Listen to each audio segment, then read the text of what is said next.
आज ज्यांचा सन्मान झाला ते मराठा मंदिरचे सन्मान्य अध्यक्ष, साहित्य परिषदेचे मार्गदर्शक अप्पासाहेबजी गुरव, दुसरे सन्मानार्थी राजेंद्रजी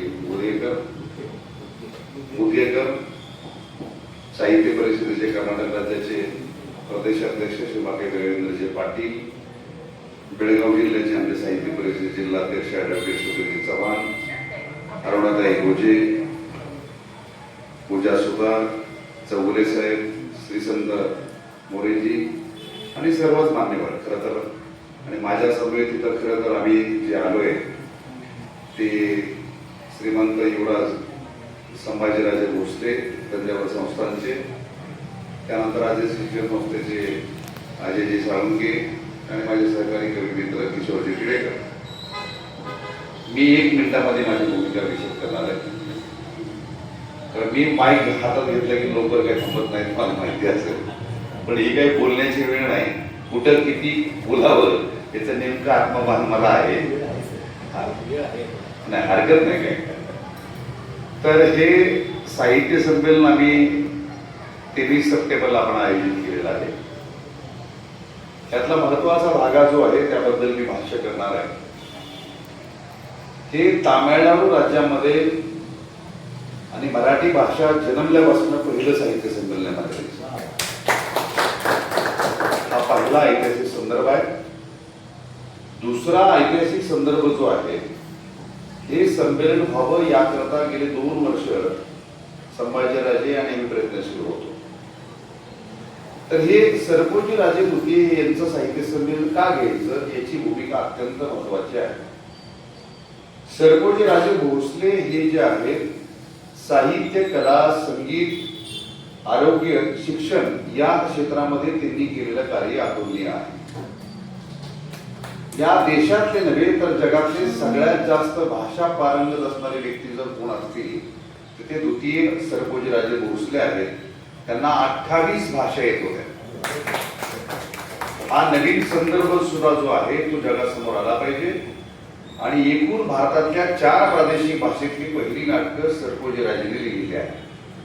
त्याचबरोबरीने त्यांनी 10 ग्रंथ जे आहेत विपुल ग्रंथ लिहिले आणि 35 ग्रंथ वेगवेगळे जे आहेत ते आरोग्य संदर्भात आहे, ते सामाजिक क्षेत्राबद्दल आहे, ते नृत्याबद्दल आहे, ते संगीताबद्दल आहे. विविध अंगाने त्यांनी लिखाण जे केलेलं आहे ते लिखाण सुद्धा पुढे आलं नाही. त्याचबरोबर मुलीची शाळा जी आहे सरपोजीराजे भुके यांनी दक्षिण भारतात सुरू केली होती. हा सुद्धा नवीन आयाम करता पुढे आला नाही. अनेक दुर्धर आजार जे आहेत त्याच्यावरती त्यांनी संशोधन करून औषधं शोधली होती. मोतीबिंदूची शस्त्रक्रिया त्या काळात त्यांनी केलेली आहे. असे अनेक पैलू आहेत की ज्या पैलूवरती खरं तर प्रकाश पडला पाहिजे. त्याबरोबरीने जे ग्रंथालय त्यांनी उभारलं, सरस्वती महाल ग्रंथालय जे आहे हे जगातली 4 सर्वोच्च जे ग्रंथालय आहेत त्यातले एक ग्रंथालय आहे. हे ग्रंथालय सुरू करताना सरपोजी राजेंनी जवळपास 4000 पुस्तकं दिली होती आणि आज त्या ग्रंथांची संख्या 4 लाखावरती आहे. आता ह्या ग्रंथांची वैशिष्ट्य जे आहे, या ग्रंथामध्ये छत्रपती शिवाजी महाराज यांचं चरित्र जे आहे परमानंद नावाच्या कवीने जे लिहिलं होतं, शिवभारतचे 3 खंड तिथे उपलब्ध आहेत. अनेक छत्रपती शिवाजी महाराजांचे पत्र आणि दाखले तिथे उपलब्ध आहेत. अनेक असे ऐतिहासिक सगळे संदर्भ जे आहेत तर त्या ग्रंथालयामध्ये उपलब्ध आहेत. तर हा सांस्कृतिक समृद्ध वारसा जो आहे तो नव्या पिढीसमोर आला पाहिजे, जगासमोर आला पाहिजे. या अनुषंगाने सांस्कृतिक प्रकाश टाकण्यासाठी किंवा त्यावरती चर्चा करण्यासाठी या साहित्य संमेलनाचं महत्त्व अत्यंत महत्त्वाचं आहे. कारण आपण बघतो की सांस्कृतिक आज तुम्ही ही सगळी कार्यक्रम घेतोय, हा इतिहास आहे. नवीन पिढी घडवण्याचं काम साहित्य करत असतं. आता तुम्ही म्हणाल तर नवीन पिढी काय आज भाषण ऐकलं की माणूस लगेच उद्या क्रांती करत नाही, तर त्याला काही वेळ हवा असा असतो. म्हणजे मग त्या दृष्टिकोनातून संस्काराची शिदोरी जी आहे नवीन पिढीमध्ये झिरपली पाहिजे. नवीन पिढीसमोर हा समृद्ध वारसा जो आहे तो गेला पाहिजे. म्हणून या साहित्य संमेलनाचं आयोजन केलेलं आहे. या साहित्य संमेलनामध्ये पुढाकार घेतला माझे महाराष्ट्रातले माजी उच्च शिक्षण व पाणी पुरवठा मंत्री प्राध्यापक डॉक्टर लक्ष्मणरावजी ढोबळे सर यांचा माझं गेले 25 वर्ष सौख्य आहे.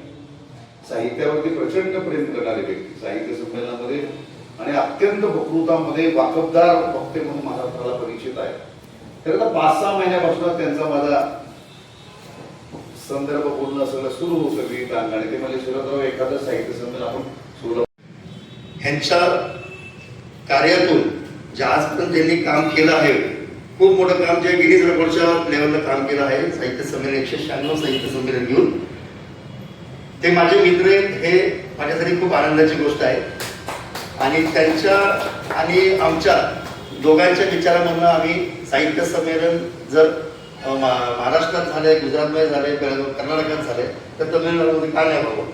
जिथं हे पेशावर ते तंजावर हा इतिहास आपल्या मराठ्यांचा आहे, तो शेवटचा भाग तंजावर तिथं घ्यावं असं आम्ही विनंती केली होती. सरांनी तिथं सगळं प्रयत्न करून आज ते पूर्ण केलं. त्यासाठी माजी शिक्षण मंत्री ढोबळे सर यांनी पण खूप मोठं सहकार्य देऊन ते आमच्याबरोबर आले. वयाच्या 75व्या वर्षी ते आमच्याबरोबर होते.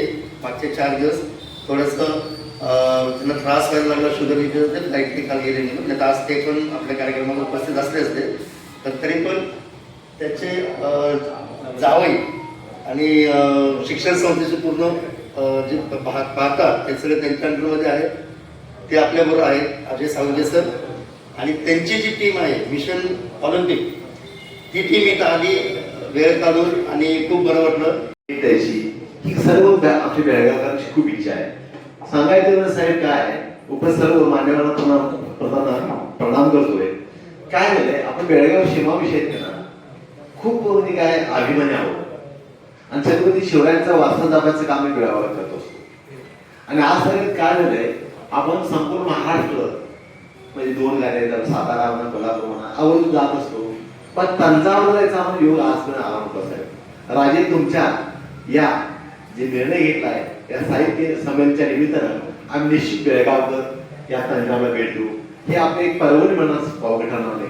ही जी देवी हिचे डोळा आपण तंजावर बघू, कारण खूप लोकांची इच्छा आहे. आणि हा क्षण हा एक अविस्मरणीय आणि हिस्टॉरिक राहणार. लक्षात घ्या, इतिहासात नोंद होणार आहे.